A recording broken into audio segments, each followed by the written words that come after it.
Okay. Non, mais je me vois de l'extérieur, c'est terrible. Aïe, aïe, aïe. Le divorce par consentement mutuel existe depuis 1975, mais il a connu une réforme importante le 1er janvier 2017. Depuis cette date, le recours au juge n'est plus obligatoire. Désormais, le divorce est constaté directement par le notaire.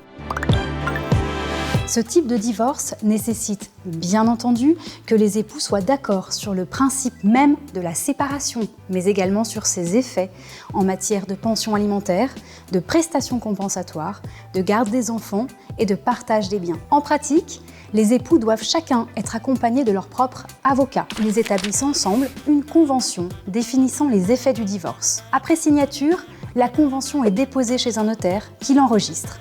Les époux sont alors divorcés.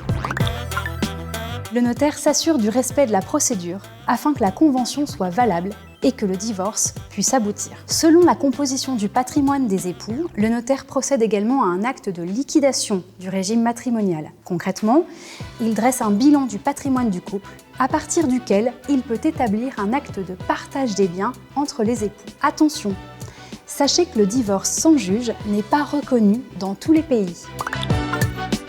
Les enfants mineurs peuvent demander à être entendus par le juge. Dans cette hypothèse, le divorce par consentement mutuel redevient judiciaire, c'est-à-dire que les époux doivent passer devant le juge.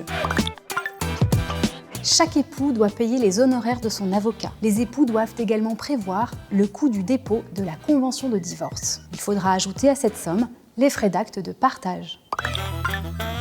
Contactez votre notaire dès le début de la procédure. Il saura vous accompagner dans toutes les étapes importantes du divorce sans juge. Vous avez une question, un besoin, un projet? Contactez votre notaire, il saura vous accompagner.